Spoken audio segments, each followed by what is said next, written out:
As my wife, Karen, and I, oftentimes when we are traveling, especially, and I was looking this morning, although I didn't share it with her, we like looking at those pithy statements that we can find on the backs of cars, okay? Bumper stickers. You don't see as many of them as they used to, but they provide these pearls of wisdom.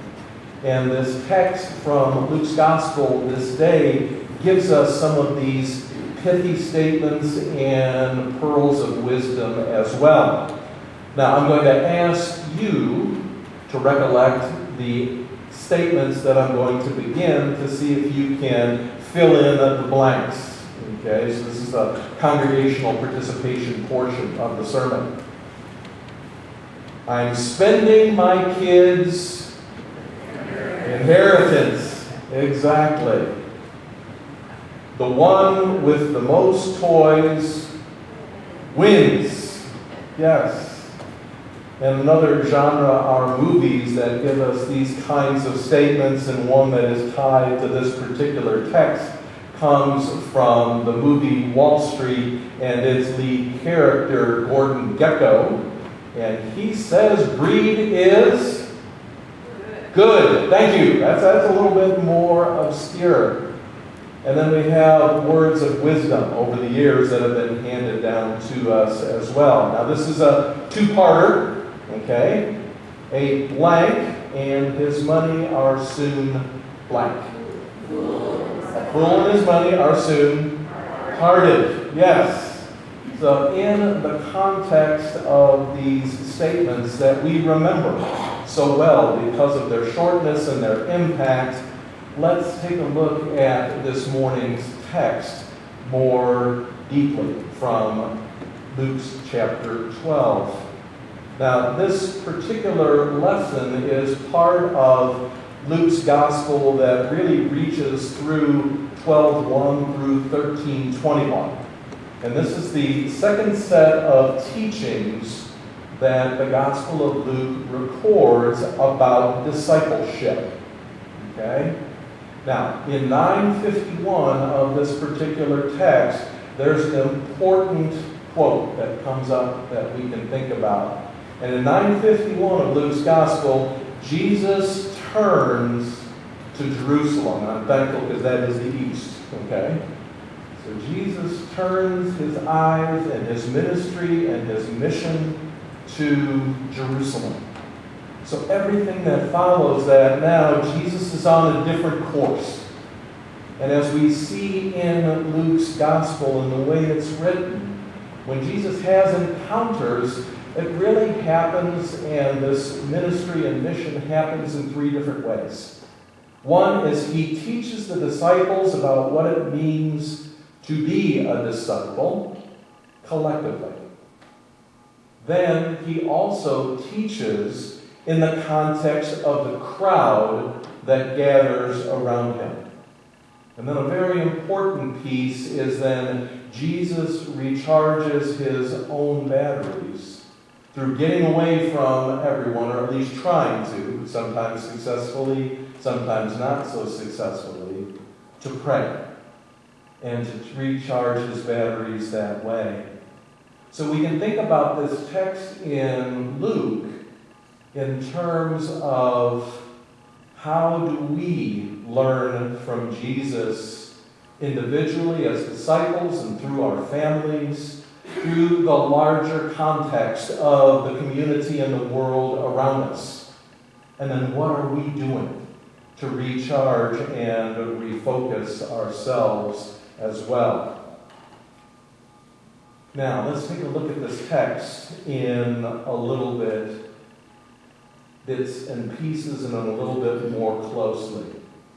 Starts in verse 15, that's someone in the crowd. So it tells us immediately what the context of this particular lesson is. It's not with the disciples alone. It's not Jesus recharging his batteries with prayer, but with the crowd being gathered. And he is being asked to be a judge or an arbiter for this person comes up and says, "Teacher, Rabbi, Rabboni, please tell my brother to divide the family inheritance with whom? Me. I want my own share. I want to make sure that I'm not being excluded." Now, in an ancient world, a rabbi would be asked to do that.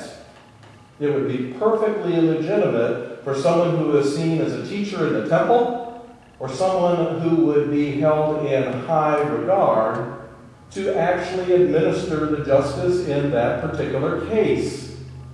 Jesus does something to the hearers of these words outstanding and shocking. He says, "Friend, who sent me to be a judge or an arbiter over you?" How does that change your thoughts about Jesus? Because don't we think about Jesus in that particular capacity so many times? Don't we see Jesus admonishing the disciples, admonishing us to say, we need to do this? But no. He kind of holds this person off and says, "Who am I to be a judge or an arbiter over you?" The people hearing this in a first century world, their ears would be on fire and they would be on the edges of their seats to say, what's coming next? And he says, "Take care, be on your guard against all kinds of greed." There's that Gordon Gekko moment again. "For your life doesn't consist of the abundance of possessions." Still doesn't solve the case at all, but rather just makes a statement about what he believes should be happening and how we need to step out of it in terms of what's in it for me, and to have a larger lesson about what it means to be a disciple, what it means to be a follower of Jesus. And then he goes into the parable. Now, this is a very, very familiar parable for all of us. We've probably heard it time and time again, and it may have been part of a stewardship sermon or a capital campaign sermon and all those kinds of things. But yet, we need to dig a little deeper. And there's a great word, and whenever you see it in Scripture, you got to make note of it, and that's the word "but." And for the youth, I can hear them giggling, and that's okay. When you see the word "but," you need to find out what follows, because that's the context that you got to pay attention to. We read the story about the rich man whose crops produced abundantly. And what does he do? He pulls down his barns to build larger ones. There's that bumper sticker, the one with the most wins. But who shows up is God. And that's the orientation that Jesus wants to instill with these folks. Because it's an orientation toward how are you to live in God's light. How are you to live in terms of what God is asking, sometimes commanding us to do? We see it often in Luke's gospel. Jesus deflects from himself and points to God. And says, pay attention to this through the parable. And what does God say? "You fool. You fool." This is another word that is charged in a first century world. It's where we get the term through all of these years about being foolish.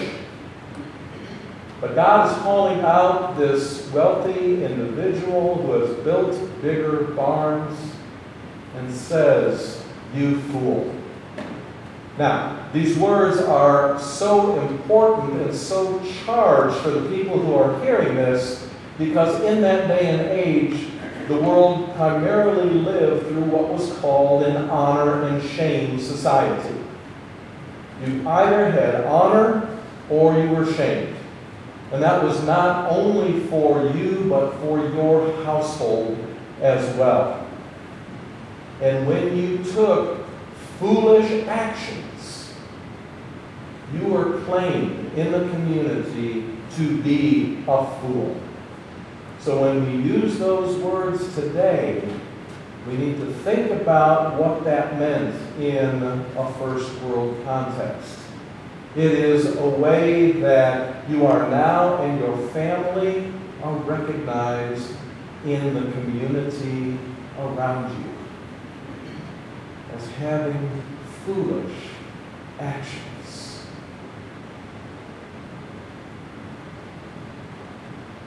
Takes us back to that statement that a fool and his money are soon parted. Because God then says, your life is being demanded of you. What's not said in this particular text is, rich man, you're going to hell. No comment about that. We may like to think so as a form of social justice, but no, your life is being demanded of you. And when the community around you looks at you, how are they going to see you? Do you have a God orientation? And with that, how does that then guide who you are and how you act? So it is with those who store up treasures for themselves, but are not rich toward God. Reminds me of that scene from Finding Nemo, and who has seen that particular movie? Okay, lots of folks, good, glad to hear it. With the time that the pelican is talking with the seagulls about trying to find Nemo, okay? And what are the seagulls doing? Do you remember what their statement is? Please, what is it? Mine, mine, mine, mine, mine, mine, mine. That's the single focus that's on their lives. It's all they can think about. Trying to figure out where Nemo is, and all they're doing is going, mine, mine, mine, mine, mine, mine, mine. They can't see the greater good that is being asked of them because of that single focus. So where does that leave us today? It calls us to take a look at our foolish actions. Now, there's a couple ways that you can read parables, and that's one of the things I love about parables. You can read them literally, and that takes us to the easier place of what do we do with our possessions? How do we make sure that we don't have too many of them? Now, please understand, this doesn't say that we shouldn't have abundance, that we shouldn't be grateful to God for abundance. But then through that gift, what do we do to re-gift that abundance? That deals with the pot of our material wealth. But when we read these parables, how do we translate them allegorically, metaphorically, that says, what about my soul? At one point in time, the rich fool says, soul, you have ample goods laid up for many years.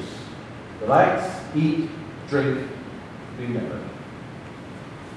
But what Jesus is pointing out in this parable is a different orientation. It's a God-fearing, it's a God-placed orientation. So how do we take ourselves and become abundant givers of ourselves? Not only of our tithes, gifts, and offerings and our material wealth.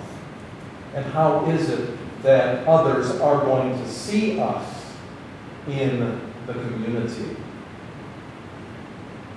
We come from a place of privilege, folks. We come from a place of privilege. Now, that doesn't mean that we're not going to go through difficult times, but when we compare our wealth, when we compare where we are as compared with the rest of the world, and in many times the community around us, we have to recognize that we come from a privileged position. And from that position, we can then make waves in our communities, in our families. Ways that speak of a God orientation, and through our actions replace our foolish actions with actions that bring light and life and love in a hurting world.